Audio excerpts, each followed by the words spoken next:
Good evening, I'm Ben, and welcome to the show where you and I gather around this campfire to hear some of our fellow campers' scariest experiences. Whether you're a new or returning one, I'm glad you're here. Tonight we will hear a story submitted by a camper named Caleb, who had a terrifying encounter in the woods of northern Wisconsin with a creature called a Hidebehind. It's one of those bits of old American folklore that feels too strange to be remembered until something reminds you why it existed in the first place. Now, without further ado, do you want to hear a ghost story? I didn't know what a Hidebehind was until last fall. I mean, I'd heard the name once, maybe twice, in a Reddit thread or some weird Creatures of Folklore book I flipped through in middle school. But it never really stuck. Probably because it sounds more silly than scary. Like a name a kid would give a monster that never shows itself. But now I know better. I know they're real. And worse than anything, I've even seen. Because you don't ever really see them. Not the way you want to. Not in time. Let me back up a bit. This happened in October. Fitting, I know. My girlfriend Claire and I were doing a week-long road trip through the upper Midwest. Kind of a last-minute adventure before winter settled in. The idea was to hit a few smaller towns, hike a little, and spend at least one night camping deep in the woods, away from all the light pollution.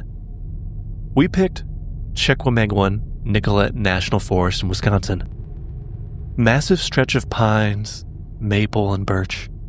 The kind of quiet that gets under your skin. It's beautiful up there.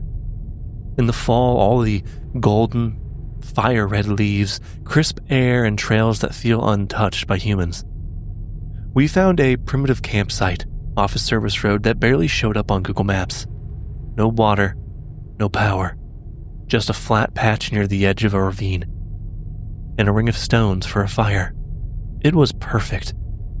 The first strange thing happened before we even finished setting up. I'd gone maybe 30 yards into the woods to find kindling. Not too deep, just over a little ridge, and near a stand of tall spruce trees. I was kneeling gathering sticks when I heard this snap, like someone was just stepping on a branch behind me. I turned, but nothing. No one was there. And I mean nothing, not a squirrel, not a breeze. Just that thick silence. You only get deep in the woods. I chalked it up to nerves. I've always had a vivid imagination, especially in the woods. I brought the sticks back, joked with Claire that I felt like I was being watched. She laughed, said it was probably just a deer, but I remember she didn't laugh long, not like she usually does. That night we made a fire, ate way too many marshmallows, told some spooky stories, under one of those endless night skies. Every now and then we'd hear a noise in the trees, a rustle, a thud. But again, it's the woods. Those noises just happen. We crawled into our tent around 11. Sometime after midnight, I woke up to the sound of something moving outside the tent. Slow, careful. Steps in the leaves. And they weren't circling the tent, they were staying in one spot, like someone was just standing there, shifting weight from one foot to the other. I held my breath and listened. I could feel Claire breathing beside me, still asleep. And then there was this soft scraping sound, like someone's nails running along the side of the tent. I sat up, heart pounding, and it stopped. I waited. Nothing. No voice, no laughter, just the wind whispering through the trees. I didn't wake Clara. I told myself it had to be an animal, maybe a raccoon, brushing against the fabric. I thought I was being paranoid. But the next morning I stepped outside and checked the side of the tent. There were no claw marks, but every pine needle and leaf in a 6-foot radius had been brushed away from the side of the tent. Like someone had stood there, moving them, all night. Over breakfast, Clara seemed off. I asked if she'd slept okay, but she hesitated before saying anything. She had a weird dream, something about someone whispering her name in the dark. She didn't want to stay another night, but I convinced her. I really wish I hadn't. The afternoon we hiked a trail that looped around a small lake. It was beautiful, cold, and totally empty.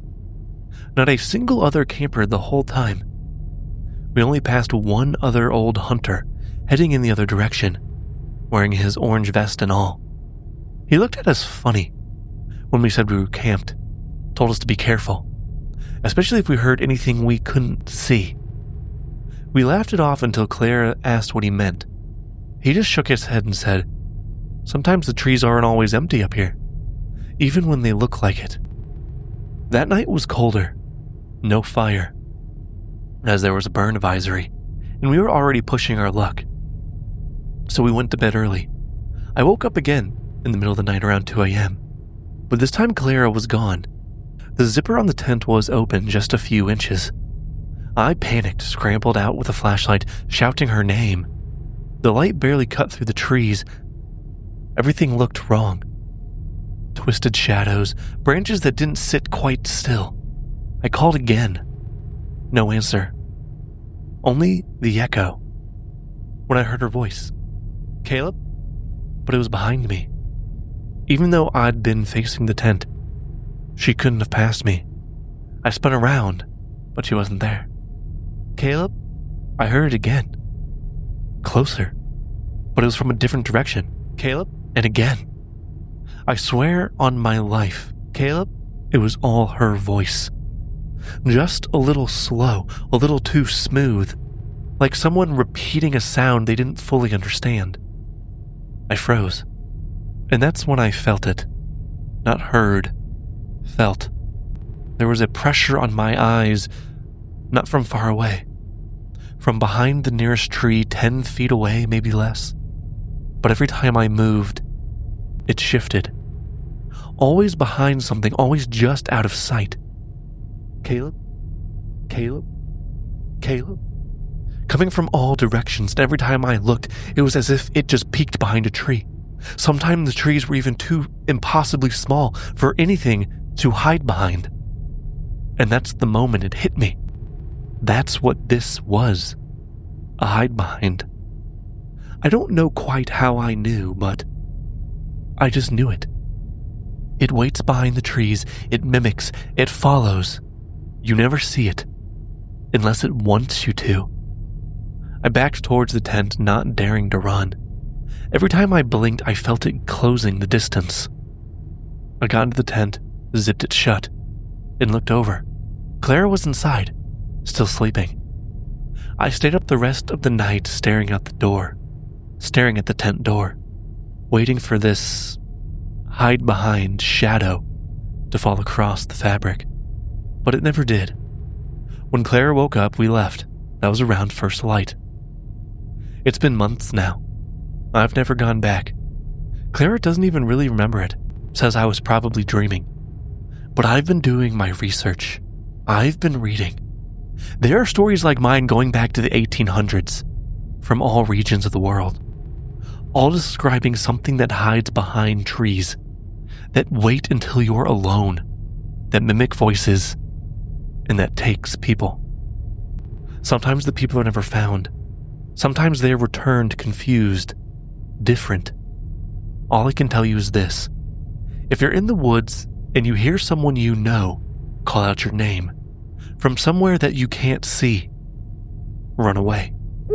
Thank you, Caleb, for allowing me to share your story. Honestly, if I heard my name being called from the woods at 2 o'clock in the morning, I am sprinting to my car, leaving my tent there and all. Well, maybe I'd go back for my girlfriend. But I would definitely let the hide-behinds have that campsite and all of my camping gear.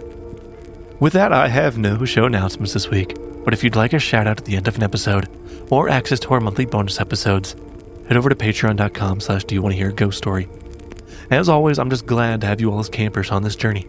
So please keep sharing the show with anyone you think might like these stories, or someone you're just trying to scare. If you're enjoying the show, please leave a review. I would love to hear from you. Until next time,